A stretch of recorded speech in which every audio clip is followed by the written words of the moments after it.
Welcome back to 20 Side Adventures. My apologies for the delays in videos. The last few weeks have been really hectic. I went independent in my day job.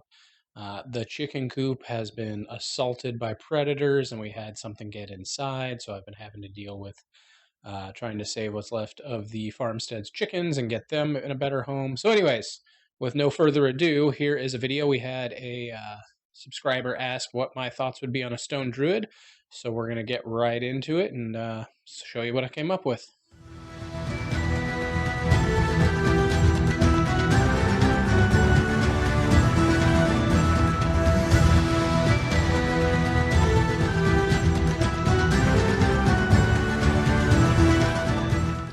So, Underhill5281 asked what I would do with a Stone Order Druid.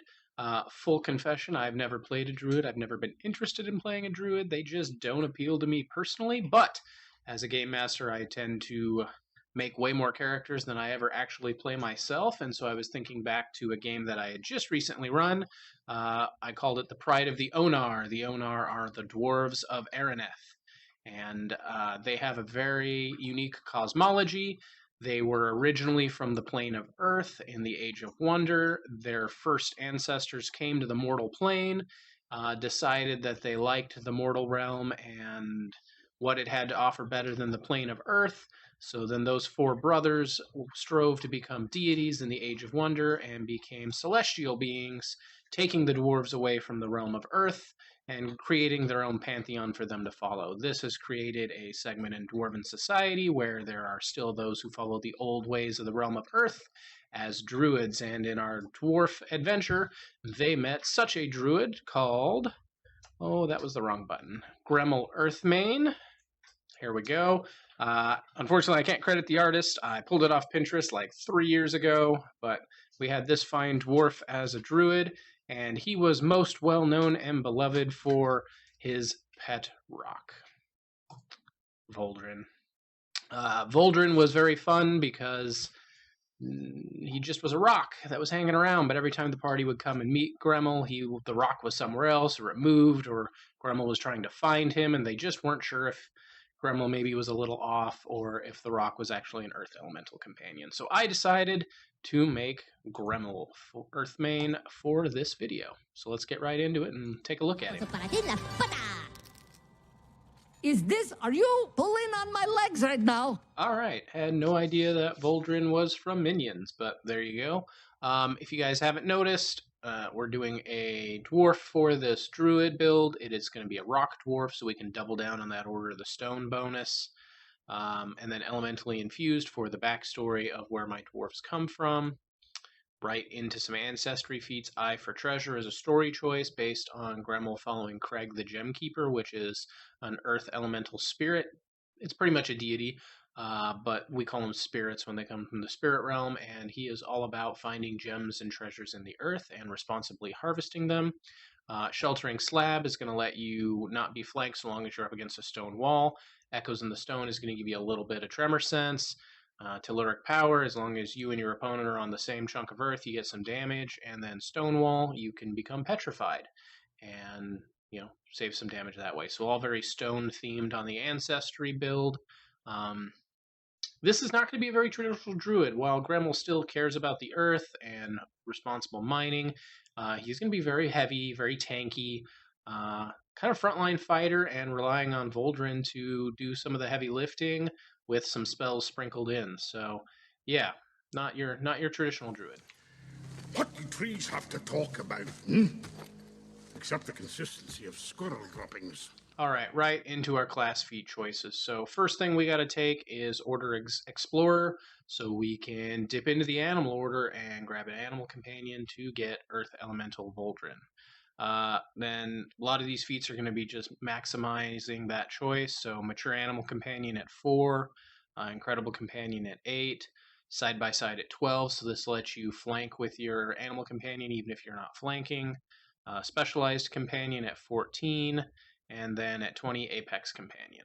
The in-betweens, we're going to take the Advanced Elemental spell, so this is going to give Gremil a new focus spell focused on Stone Order, so that's Stone Lance. This is a pretty good focus spell. You conjure a Jagged Lance of Stone, and then launch it at a foe. Make a spell attack roll against the target. On a hit, deal 6d6 piercing damage, which this can also get heightened, which is going to give you 2d6, and the persistent damage goes up by 1. On a critical, the creature is knocked on the ground. No matter what, they're going to get the grabbed condition, and if you get the critical, they're going to get the immobilized. Creature that escapes after being impaled takes 3 bleed damage, so that's going to scale as well. So pretty good damaging spell for a focus spell.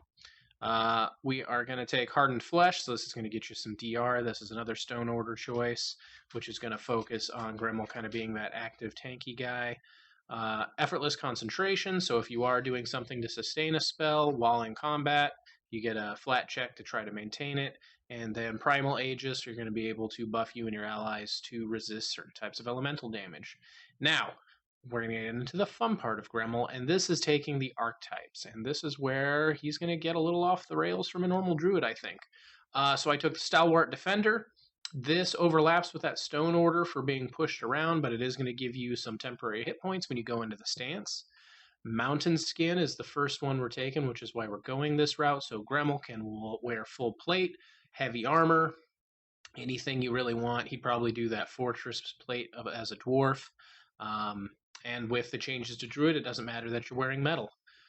Tunnel Wall, so this one is going to let you, using your shield, you guard against movement from foes as surely as if they were a wall of stone. You raise shield, and you become anchored for 1 round. While anchored, you gain a +4 circumstance bonus to the DC of Tumble Through, so you're making it so Gremil becomes immovable stone. Then at 8, we're taking the Bastion Dedication. This is to now focus on that shield work of Gremil because he's not going to be really an aggressive fighter, so we wanted to get that heavy armor. Not going to be very dex-based as a dwarf, but now we're going to kind of lean into making the shield work for him, so you get reactive shield. So this is pretty handy. You don't have to worry about that raise shield action because you're going to have to be giving one to Command Voldrin. You're probably casting a spell, so if Gremil does take an attack, you get to use the reaction to pop that shield up and boost the AC. Disarming Block. This is a fantastic feat. It's a free action, so anytime you can get a free action, highly recommend you take it. You get to make a disarm attempt against a creature whose attack you blocked. So your AC worked for you. Take a free action to try to disarm their weapon. Disarm's kind of weak, but in this context where they are making attacks and you get to use it as a reaction, they now either take a penalty on successive attacks or they're going to have to spend an action to get that weapon back in hand. And you didn't use anything. It's a free action. So that one's fantastic. Shielded Stride. This is going to let you move at half speed and avoid attacks of opportunity. So as a caster, maybe needing to position better around the area, that gives some good options to Gremil. Unshaken in Iron. So this one's going to dip back onto that Stalwart Defender. You know the precise limits of your armor and trust it to save you from harm.